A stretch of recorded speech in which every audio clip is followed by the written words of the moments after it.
যারা কোরবানি করার সিদ্ধান্ত গ্রহণ করবেন তারা জিলহজের চাঁদ ওঠার পর থেকে নিয়ে ঈদের দিন কোরবানি করা পর্যন্ত এই সময়ের মধ্যে মাথার চুল, গোঁফ, হাত পায়ের নখ এবং শরীরের অবাঞ্ছিত পশম ইত্যাদি এগুলো কাটা থেকে বিরত থাকবেন এই 10 দিন। অর্থাৎ এগুলো চাঁদ উঠার আগে আগে কেটে ফেলবেন। আর কাটবেন কখন? কোরবানির পরে। তাহলে চাঁদ উঠা থেকে কোরবানি এই সময়ের মধ্যে চুল, নখ ইত্যাদি কাটা থেকে বিরত থাকবেন কারা? যারা কোরবানি করার নিয়ত করেছেন। যদিও এখানে কোরবানি যারা করার নিয়ত করেন নাই সে মানুষগুলোর জন্য এই আমলের কথা অনেক উলামা একরাম বলেন এবং উভয়টার সপক্ষেই কম বেশি দলিল এবং যুক্তি আছে। এই দশক উপলক্ষে আমরা 10টি কাজ করব। নাম্বার 1, এই দশক উপলক্ষে সাধারণ যে নেকামলগুলো আছে, রুটিন যে ভালো কাজগুলো আছে এগুলো বেশি বেশি করব। কারণ এই যে মাত্র যে হাদিসটা শুনলাম যে এই দশকের ভালো কাজ আল্লাহর কাছে সবচেয়ে বেশি প্রিয়, অতএব আল্লাহর কাছে যেহেতু সবচেয়ে বেশি প্রিয়, রমজানের পরে, রমজান তো মাস হিসাবে সবচেয়ে সেরা, দিন হিসাবে সবচেয়ে সেরা এই দশক, এই দশকের আমল যেহেতু আল্লাহর কাছে বেশি প্রিয়, অতএব এই দশকে যে কোনো ভালো কাজ, 5 ওয়াক্ত নামাজ পুরুষরা জামাতের সাথে তাকবীরুল্লাহর সাথে যতটা গুরুত্বের সাথে সম্ভব পড়বো, আর মহিলারা সময় মতো যথাসম্ভব উত্তম উপায়ে আমরা নামাজ পড়বো। এর বাইরে নফল নামাজগুলো পড়ার চেষ্টা করবো, ইশরাক তাহাজ্জুদের চেষ্টা করবো ইনশাআল্লাহ। যত নফল আমল করা যায়, ফরজ আমলগুলোর ইহতিমাম বা গুরুত্ব আরোপ করা যায় সেগুলো করব। 1, নেকামল করা বেশি বেশি, কোরআন তেলাওয়াত, জিকির, আজকার সবগুলো। নাম্বার 2, যত রকম গুনাহ এবং পাপের কাজ আছে এগুলো সারা বছরই নিষিদ্ধ, হারাম। হারাম তো সারা বছরই হারাম। যে আমল, যে কাজ গুনাহ সেটা সারা বছর করাটাই গুনাহ, কিন্তু এই দশকে করাটা বিশেষভাবে নিষিদ্ধ এবং এই দশকে করাটা বিশেষভাবে জঘন্য। কারণ যে দশকে আল্লাহর কাছে নেকামল করা প্রিয় সে দশকে আপনি বদামল করলেন, সেটা আরো জঘন্য হবে না? তো এই জন্য এমনিতেই সম্মানিত 4 মাস সম্পর্কে আল্লাহ রাব্বুল আলামিন বলেছেন, ফালা তাজলিমু ফিহিন্না আনফুসাকুম, এই দশক, এই মাসগুলোতে তোমরা নিজেদের প্রতি অবিচার করো না। এই জন্য জিলহজের প্রথম দশক সম্মানিত 10 মাস, 4 মাসেরও অংশ, আবার মর্যাদাপূর্ণ দশক, আল্লাহর কাছে সবচেয়ে প্রিয় নেকামলের জন্য। অতএব সেই দশকে আমরা গুনাহ থেকে, পাপের কাজ থেকে বেঁচে থাকার ব্যাপারে বিশেষভাবে যত্নশীল থাকবো ইনশাআল্লাহ।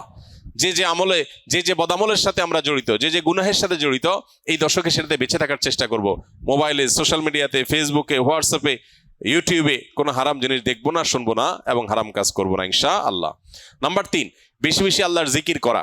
কারণ আল্লাহ তাআলা সূরা হজর 28 নম্বর আয়াতে এই নির্দিষ্ট দিনগুলোতে আল্লাহ বেশি বেশি জিকির করতে নির্দেশ করেছেন। অতএব বেশি বেশি আল্লাহর জিকির, যত রকমের আল্লাহ জিকির হতে পারে, মুখের জিকির, অন্তরের জিকির, এই জিকিরগুলো বেশি বেশি করবো ইনশাআল্লাহ। নাম্বার 4, যাদের হজের তৌফিক হয়েছে তারা এই দশকে হজ করবেন, হজ শুরু করবেন 8 তারিখে।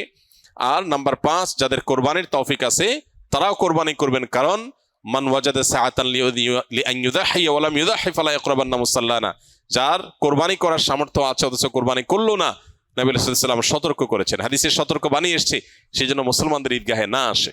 এই জন্য কোরবানি করা এটা হলো 5ম আমল এই দশকের, যাদের তৌফিক আছে। 6 নম্বর আমল হলো যারা কোরবানি করার সিদ্ধান্ত গ্রহণ করবেন তারা জিলহজের চাঁদ ওঠার পর থেকে নিয়ে ঈদের দিন কোরবানি করা পর্যন্ত এই সময়ের মধ্যে মাথার চুল, গোঁফ, হাত পায়ের নখ এবং শরীরের অবাঞ্ছিত পশম ইত্যাদি এগুলো কাটা থেকে বিরত থাকবেন এই 10 দিন। অর্থাৎ এগুলো চাঁদ উঠার আগে আগে কেটে ফেলবেন। আর কাটবেন কখন? কোরবানির পরে। তাহলে চাঁদ উঠা থেকে কোরবানি এই সময়ের মধ্যে চুল, নখ ইত্যাদি কাটা থেকে বিরত থাকবেন কারা? যারা কোরবানি করার নিয়ত করেছেন।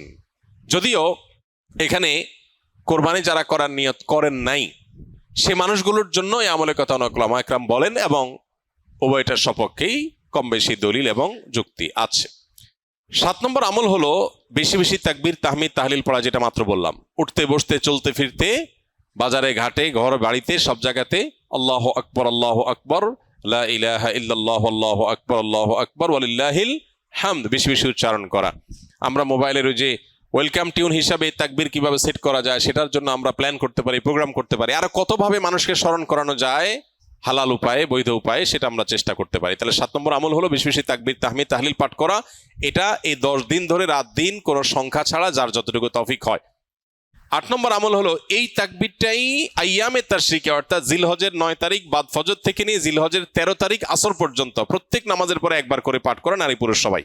এটা আবশ্যক, সবাইকে করতে হবে প্রত্যেক নামাজের পরে একবার করে। এটা হলো তাকবীরে মুকাইয়াদ বলে, নির্দিষ্ট তাকবীর এই দিনগুলোতে এই নামাজের পরে। আর প্রথমটা বললাম 7 নম্বর আমলটা হলো সাধারণ তাকবীর, তাকবীরে মুতলাক, অর্থাৎ এই দশক জুড়েই সবসময় বেশি বেশি তাকবীর পাঠ করা। তাহলে 8টা আমল পেয়ে গেলাম। 9 নম্বর আমল হলো জিলহজের 9 তারিখে রোজা রাখা, যারা আরাফায় যেতে পারেন নাই, বিশ্বজুড়ে যে মুসলমানরা আছেন তারা এই দিন রোজা রাখবেন। এই দিনে রোজা রাখলে কি লাভ হবে? নবী আলাইহিস সালাম বলেছেন, আহতাসিবু আল্লাহ আন ইউকাফিরা আস-সানাতাল্লাতী ক্বাবলাহু ওয়াল্লাতী বা'দাহু। অর্থাৎ জিলহজের 9 তারিখে আরাফাত দিনে রোজা রাখলে কেউ তার 1 বছর আগের আর বেঁচে থাকলে অগ্রিম 1 বছর পরের গুনাহ আল্লাহ মাফ করে দিবেন। অর্থাৎ সগীরা গুনাহগুলো আল্লাহ তাআলা মাফ করে দিবেন। এজন্য এই আমলটা করার চেষ্টা করা। শুধু জিলহজের 9 তারিখই নয়, অনেক উলামায়ে কেরাম জিলহজের 1 থেকে 9 পর্যন্ত এই সবগুলো দিনকে রোজা রাখাটাকে মুস্তাহাব বলেছেন। আর 10 নম্বর আমল হলো ঈদের দিনে যে সুন্নাহগুলো আছে সেগুলো পালন করা। অতএব জিলহজের এই দশককে আমল এবং ইবাদত দিয়ে সাজাবার চেষ্টা করবো তো আমরা ইনশাআল্লাহ। বেশি বেশি তাকবীর, তাহলিল, তাহমিদ নিজেরা পড়বো, অন্যদেরকে উদ্বুদ্ধ করবো। চেষ্টা করা যাবে না ইনশাআল্লাহ। আল্লাহ রাব্বুল আলামিন আপনাকে আমাকে আমাদের সবাইকে আমলের তৌফিক দান করুন। আস-সুন্নাহ ফাউন্ডেশন, উম্মার স্বার্থে সুন্নাহর সাথে।